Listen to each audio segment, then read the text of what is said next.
My friend called me absolutely panicking because she had given her baby mango spears, and the slippery little mango spear had slipped down her baby's throat.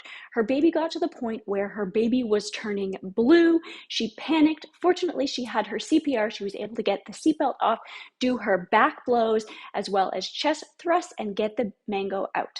Of course, this is a terrifying situation that no parent or caregiver ever wants to be in. And as a dietitian and a mom, it is my top priority to keep your baby safe no matter how you choose to feed your baby. I'm going to dive into 8 very common infant feeding mistakes that by 7 months old, most parents are making at least one of them.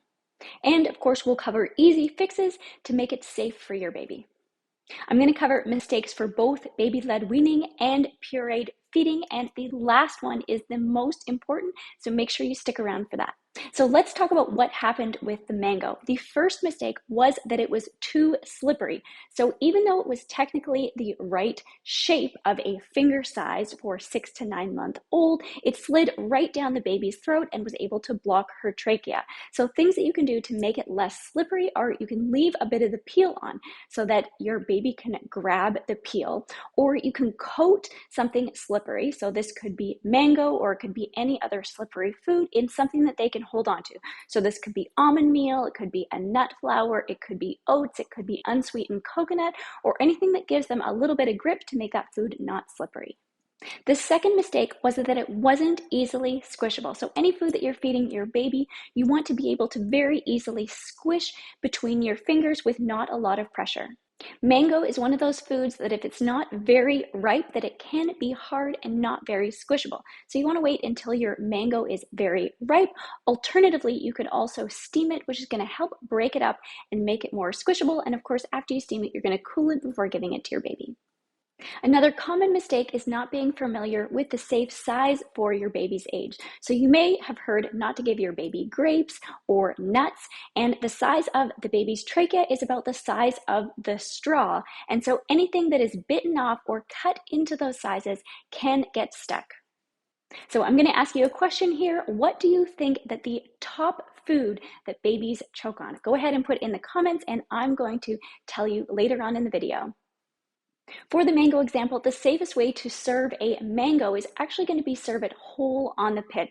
So you're going to peel the mango, and then you could also use something to get traction like almond flour or hemp hearts, and then just give it to your baby whole. They can't bite through it or bite pieces off of it, so it's something really safe that they can sort of suck on and numb away at. The second safest shape that you're going to introduce next between 6 and 9 months is the spear or the finger shape size, again, making sure that it's not slippery and that it's easily squishable. Once your baby has developed their pincer grasp, you can start introducing smaller size foods that they can pick up. Thinly slicing foods or shredding foods can also make them more safe. Mistake number 4 is for both baby-led feeding and babies fed with purees. A distracted baby is much more likely to choke, so it's important not to allow toys or screen time during feeding time. Number 5 is not a choking risk, but something that is a big risk to your baby, and this is food poisoning or food infection. So even if your baby is not eating the peel like a banana or a watermelon, it's really important to wash the outside of the fruit and vegetables. As I was saying, watermelon is one of the biggest risks for food poisoning. There's often bacteria on the outside of the watermelon. As you cut it, the bacteria moves from the knife onto the fruit, which you then eat. Mistake number 6 is giving your baby the high-risk foods for choking. This is foods like nuts, popcorn, hot dogs, anything served in that coin shape like carrot circles. I've listed some of them here, but I'm going to put a more comprehensive list in the description box below. Mistake number 7 is mixing different textures, thin and thick or solid foods in the same dish. So baby-led weaning became really popular, and then it swung back to finding a balance for what works best for you, and that might be baby-led weaning at the same time as purees.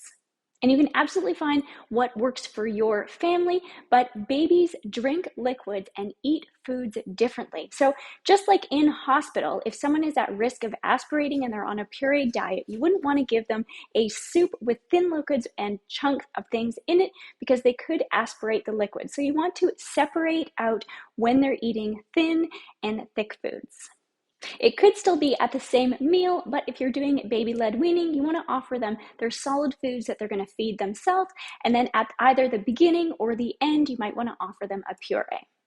One of the things that my friend expressed to me after the whole mango situation was just how scary and how panicked she was. She was having trouble getting her baby's high chair seatbelt off because she was so panicky. But luckily she had just renewed her CPR, and so she was familiar with all the steps, and she was so grateful for that. So mistake number 8 is not having your CPR, not being up to date on this. This is really one of the most important things that any parents or caregivers can do.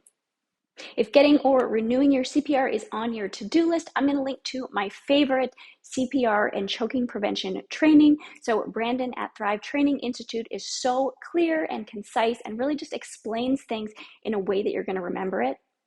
They have over 500 5-star reviews, and I reached out and I got a $10 off coupon code for you. So you can just put in Jessica10 to get $10 off. I'm going to tell you what the highest risk choking food is coming up next, but if you have any questions, make sure you put it in the comments below. I'm also thinking about doing a video on how to introduce allergens to infant feeding, so if you want to see that video, type allergies in the comments below. I will keep making more postpartum workouts, baby-led feeding workouts. If you like videos like these and to support me, subscribe, hit the notification bell. All right, the top choking food is actually a whole apple. So a baby can get off a bite of an apple, which makes a chokeable hard piece. So it is both slippery and it is not squishable. Safer ways to eat apple are to steam them so that they're squishable, to slice them really thinly or shred them, or you could also make an applesauce.